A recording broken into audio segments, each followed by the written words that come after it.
Welcome back to part 2 of our journey. If you've come this far, thank you for staying with us. Let's continue exploring the deeper insights waiting ahead. 5. The rebel, freedom, resistance, and the inner revolution.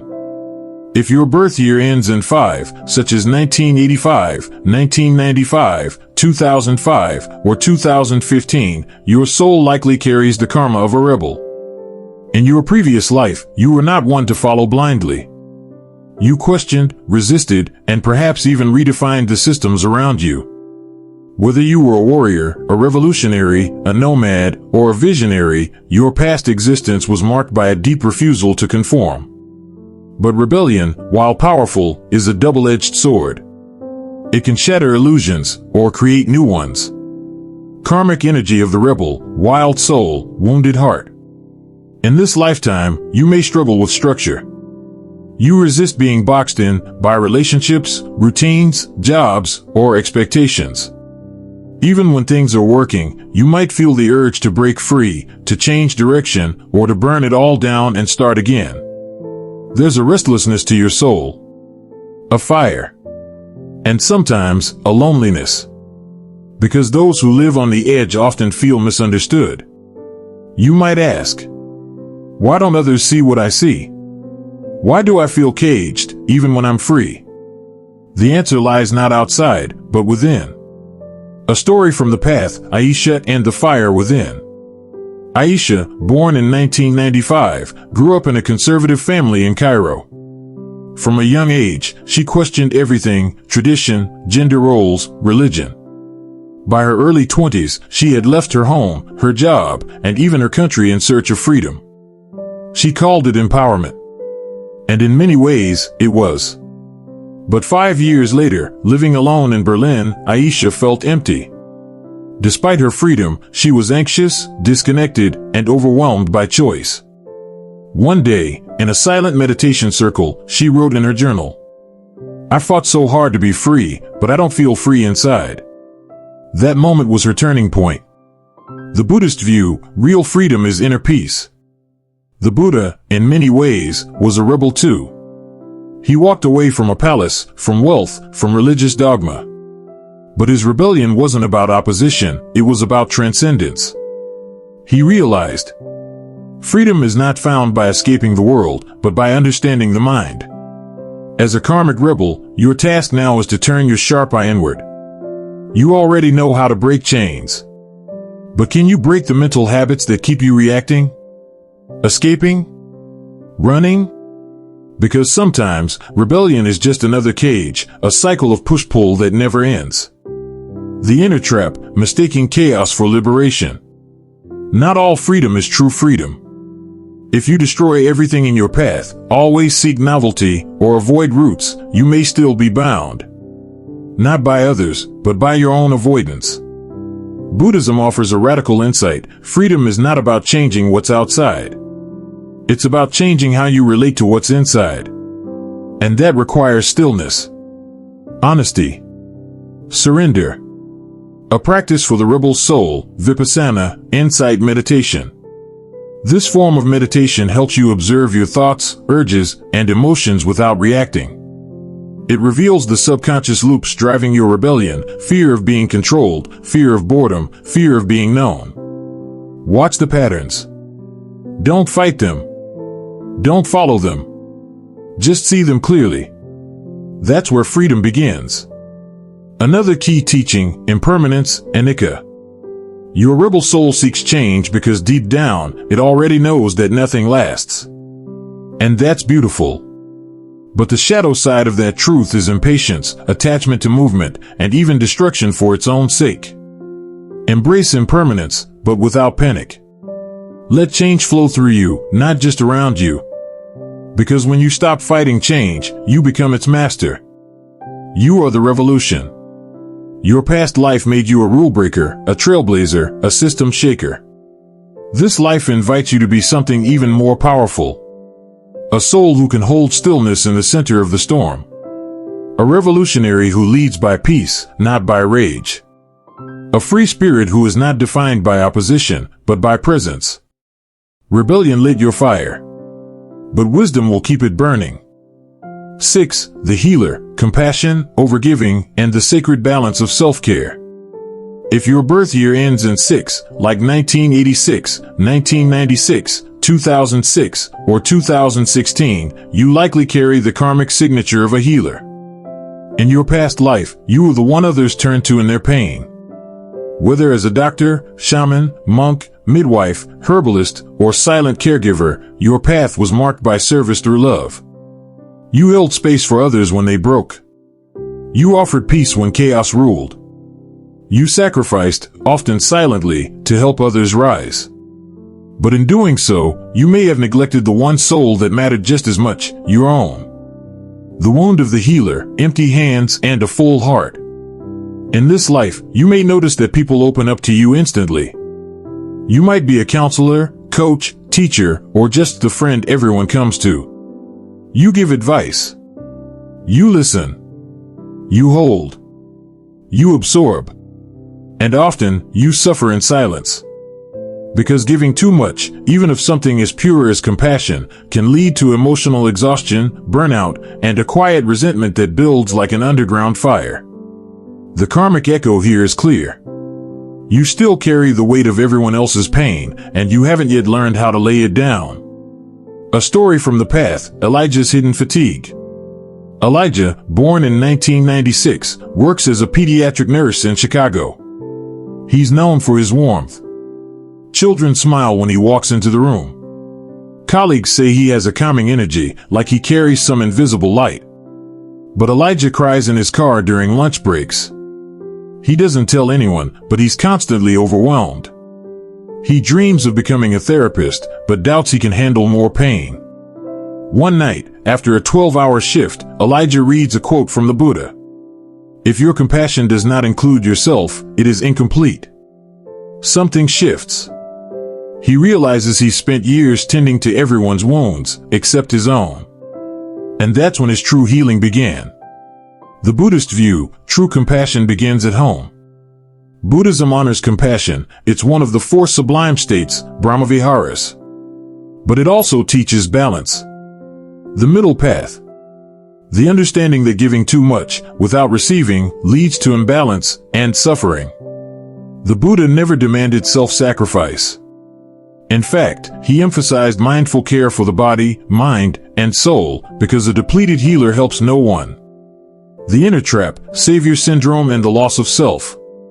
Many karmic healers unconsciously fall into the pattern of fixing others. You may feel responsible for the emotions of those around you.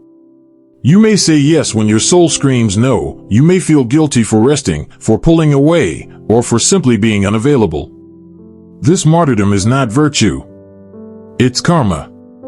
And your lesson now is to rewrite that pattern with love. A practice for the healer's soul, metta bhavana, but begin with you. Most healers are drawn to loving-kindness meditation, but they skip the first step, sending that love inward. Sit in silence. Close your eyes. Breathe deeply.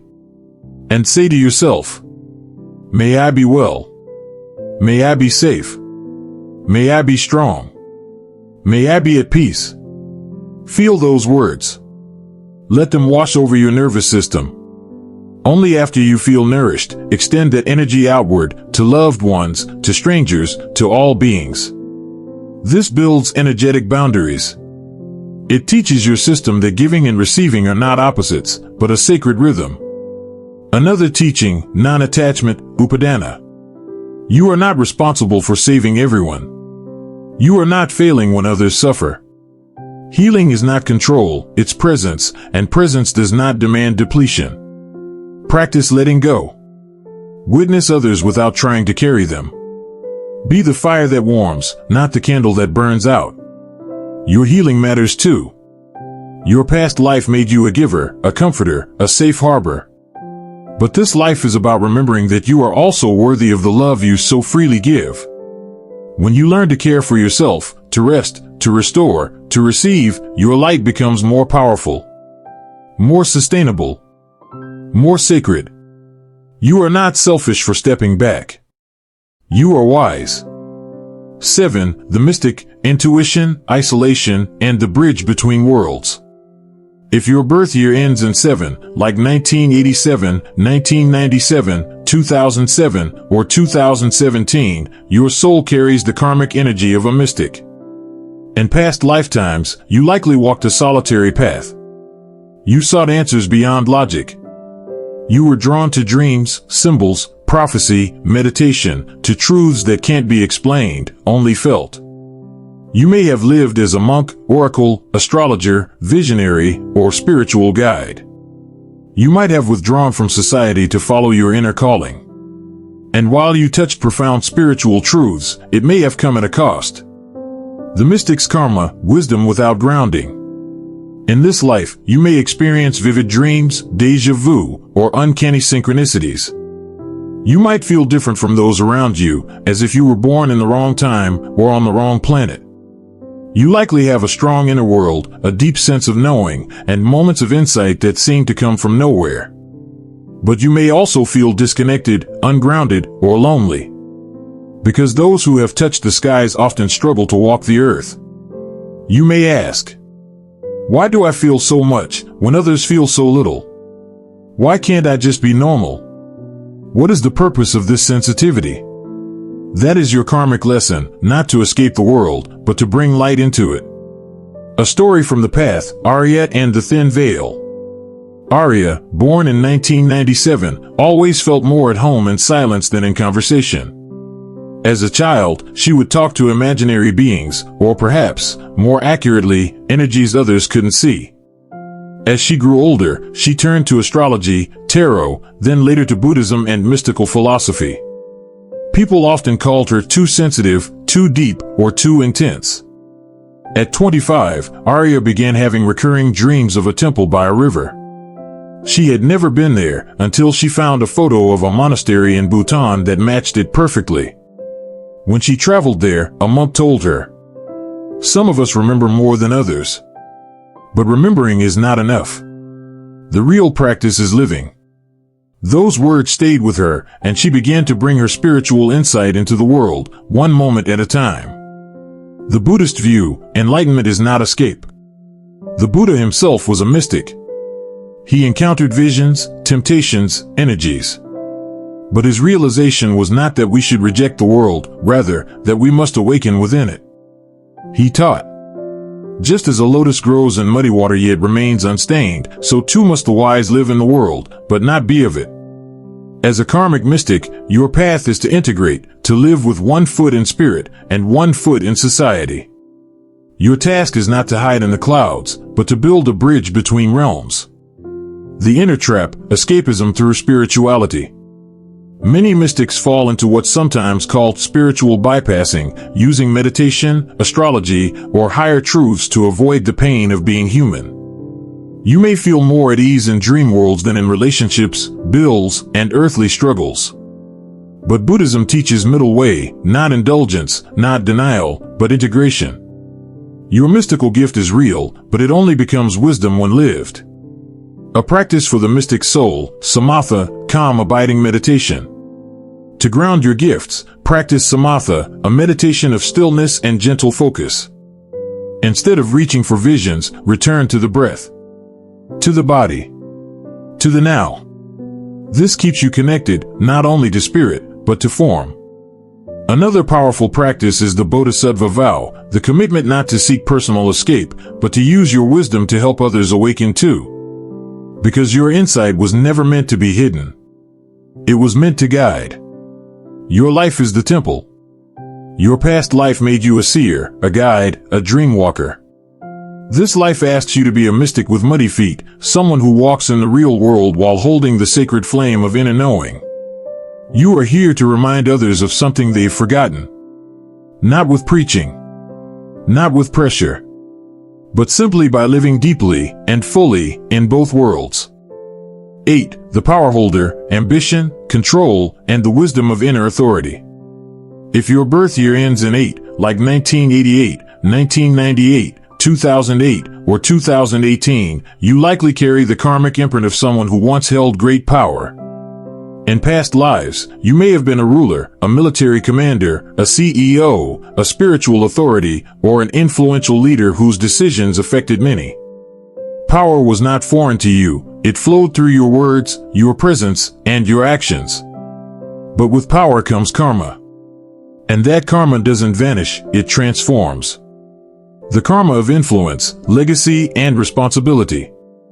In this lifetime, you might notice that people naturally look to you for leadership, even when you don't ask for it. You might feel drawn to positions of control, in work, in relationships, even within your own spiritual path. You likely carry a strong will, a sharp mind, and a relentless drive. But there's another side to this energy. A fear of losing control. A deep discomfort with uncertainty. A tendency to overmanage, overachieve, or overcorrect. Why? Because somewhere in your soul, you remember how high the stakes once were. And now, your challenge is to learn a new kind of strength, one based not on force, but on clarity, humility, and service. A story from the path, Raphael's fall and rise. Raphael, born in 1988, was a born leader. By 30, he had launched 2 startups, led teams, and earned the respect of mentors and investors alike. But his relationships suffered. He micromanaged everything. He couldn't rest. He felt if he didn't control every detail, everything would fall apart. After a burnout episode, Raphael retreated to a monastery in Thailand for 10 days. There, a monk shared this teaching. The one who clings to power fears their own emptiness. But the one who becomes still, becomes powerful without trying. That truth cracked something open. For the first time, Raphael felt that letting go wasn't failure, it was freedom. The Buddhist view, true power is self-mastery. The Buddha himself was once a prince, destined to rule a kingdom. But he gave it all up in search of a greater sovereignty, the mastery of the mind. He taught, better to conquer yourself than to win 1,000 battles. As a karmic power holder, you are not here to dominate. You are here to refine your strength, to become the kind of leader who leads not from ego, but from example. Not from force, but from stillness. The inner trap, ego, and the illusion of control. The darker side of power karma is attachment to control. You might find it hard to delegate. You may feel secretly unsafe when things aren't in your hands. You might struggle to rest, to trust others, or to admit vulnerability. But control is not the same as clarity. And force is not the same as influence. Buddhism teaches non-attachment, vairagya, especially to roles, outcomes, and identity. You are not your status. You are not your image. You are a soul learning to lead from within.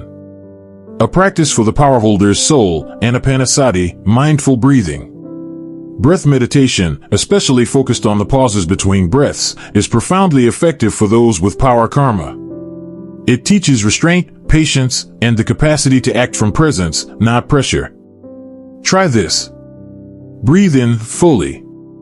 Hold gently. Breathe out slowly. Hold again. Rest in the stillness between. These pauses are not empty. They are powerful. They are the moments where ego dissolves and wisdom arises. Your legacy is within. Your past life made you a decision maker, a visionary, a person of influence. This life asks you to become something more rare. A leader who needs no crown. A presence that leads through stillness. A soul who uses strength not to rule others, but to set them free. This is the highest form of power. The kind that uplifts without overshadowing. The kind that endures, because it comes from within. 9. The old soul, depth, disconnection, and the wisdom of now. If your birth year ends in 9, like 1989, 1999, 2009, or 2019, you are likely an old soul, someone who carries the subtle weight of many lifetimes. You may feel it in your bones, a strange kind of familiarity with life, and also a quiet exhaustion from it. You've walked many paths. You've seen empires rise and fall, ideas bloom and fade. You may have lived as a monk, sage, hermit, philosopher, or spiritual wanderer, someone less interested in material success and more devoted to truth, depth, and transcendence. And now, in this lifetime, your task is deceptively simple and deeply challenging. To be here. Fully. Right now. The old soul's paradox, knowing too much, feeling too little. As a karmic 9, you may feel different. Not better, not worse, just out of sync. You might feel older than your age. You may prefer solitude to small talk, depth to surface, meaning to momentum. Shallow conversations bore you. Empty ambition feels alien. But here's the paradox. The deeper your insight, the more disconnected you may feel. You may ask, why don't I feel at home in the world? What's the point of all this? Where do I belong? Your karmic wound is not ignorance, it's disconnection. And your healing lies not in knowing more, but in feeling more. A story from the path, Myra's quiet rebirth. Myra, born in 1999, was always introspective. She read ancient texts at 14, meditated at 16, and by 20 had experienced moments of deep, wordless spiritual clarity. Yet, she felt distant from her peers and often emotionally numb. At a retreat in Nepal, a nun asked her, "You've studied many truths, yes?" Myra nodded. "Then here's one more. You are not here to escape this life, you are here to love it." That sentence cracked something open. Myra cried for the first time in years, not from sadness, but from presence. She had always been looking beyond. Now, she looked within. The Buddhist view, presence is the ultimate wisdom. The Buddha, in many ways, was the ultimate old soul, lifetimes of seeking culminated in one final realization. Do not dwell in the past, do not dream of the future, concentrate the mind on the present moment. For the 9 soul, this is the golden key. You already carry lifetimes of wisdom. Now, the question is, can you bring that wisdom into the softness of the now? Not in thought, not in concept, but in breath, touch, connection, and awareness. The inner trap, romanticizing the past, escaping the present. Old souls often become overly attached to ideas of who they were or who they could be. Some fall into cycles of isolation, spiritual bypassing, or emotional detachment. Some mistake being deep for being unavailable. But Buddhism teaches sunyata, the emptiness of self, the impermanence of identity. You are not your past lives. You are not your philosophies. You are this breath, this heartbeat, this moment. A practice for the old soul, zazen, just sitting. For you, elaborate techniques are not required. All you need is the simplest, and often hardest, practice of all.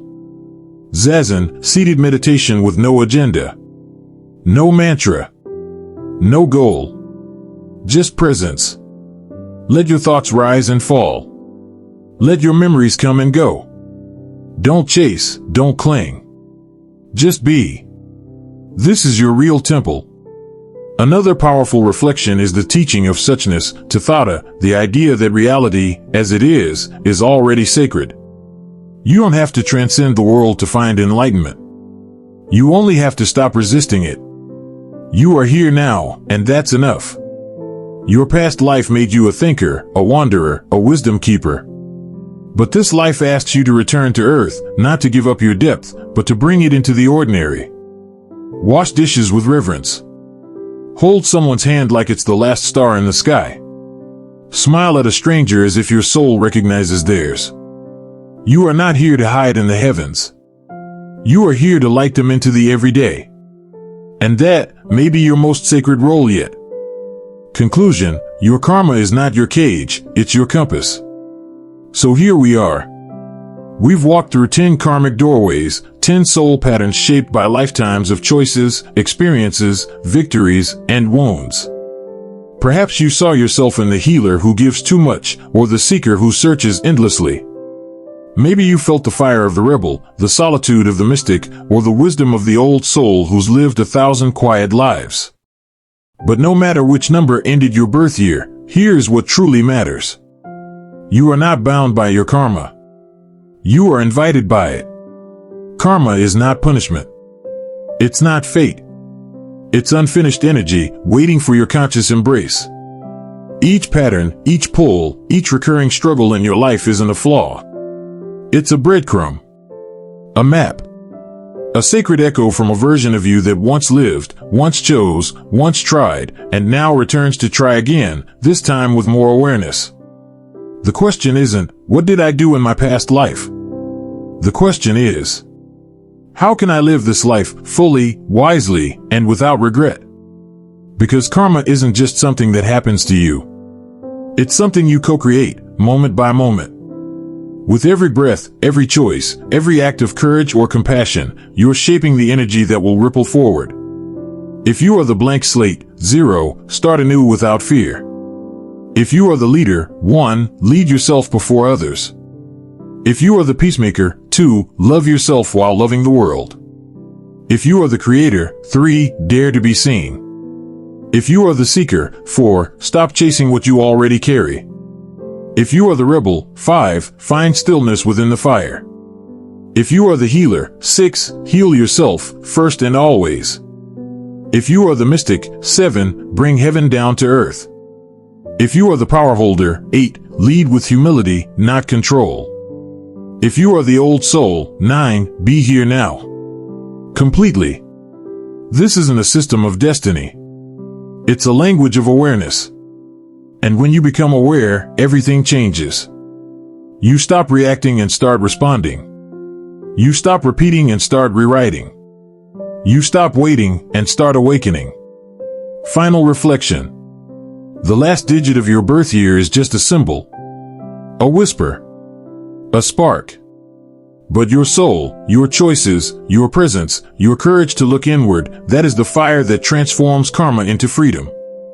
So the real question now is not, who was I before? But rather, who am I becoming now that I remember?